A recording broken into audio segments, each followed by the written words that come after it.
yang menarik perhatian dan perlu kita bahas di sini. Peristiwa Kanjuruhan dan peristiwa kilometer 50. Di situ proses hukum sudah dijalankan, tetapi rasa keadilan masih belum muncul. Pada saat ini kita menyaksikan masih banyak pertanyaan, bahkan keluarga-keluarga korban masih mempertanyakan.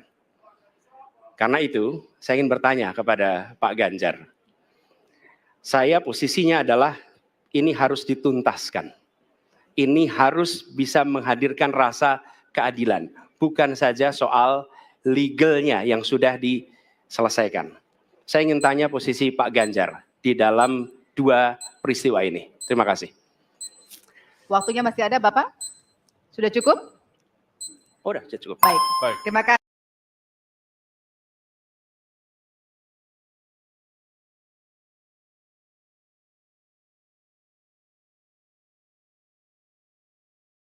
Terima kasih kepada calon presiden nomor urut 3, kami berikan kesempatan untuk menjawab. Keadilan korban, termasuk di kilometer 50.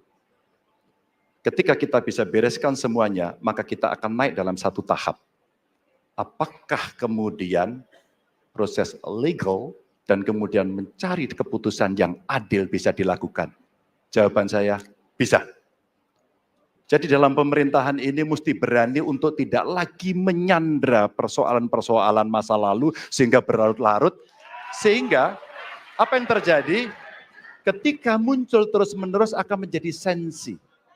Sensi terus, karena tidak pernah ada keputusan. Maka cara-cara ini mesti dihentikan dan kita mesti berani tegas. Kadang-kadang kita juga mesti harus berpikir dalam situasi yang lebih besar. Mari kita ciptakan kembali Undang-Undang KKR. Mari kita hadirkan kembali Undang-Undang KKR agar seluruh persoalan-persoalan pelanggaran HAM itu bisa kita bereskan dengan cara itu. Sehingga bangsa ini akan maju dan tidak lagi kemudian berpikir mundur karena persoalan-persoalan seperti itu yang tidak pernah dituntaskan. Kita harus tuntaskan itu. Baik. Masih tersisa waktunya Bapak? Cukup?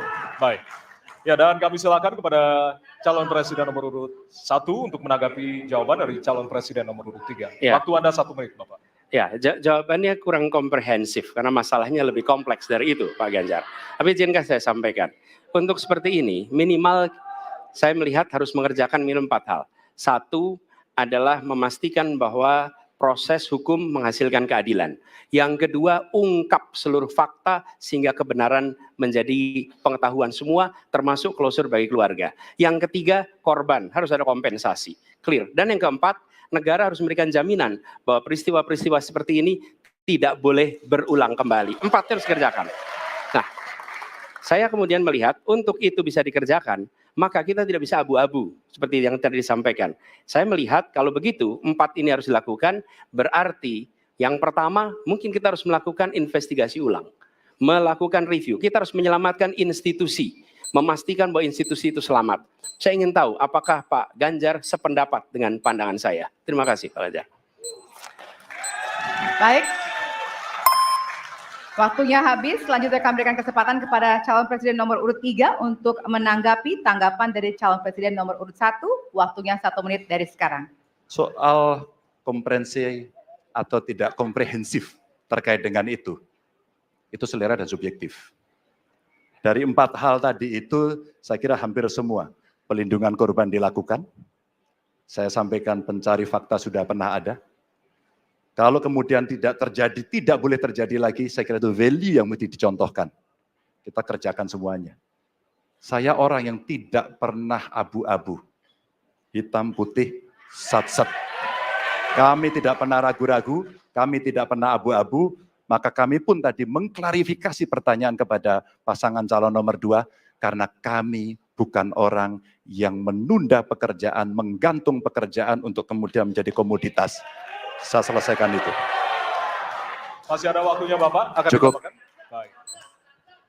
Ya, dan kita berikan apresiasi kepada 3 calon presiden yang tadi sudah berdebat dan saling bertanya di kesempatan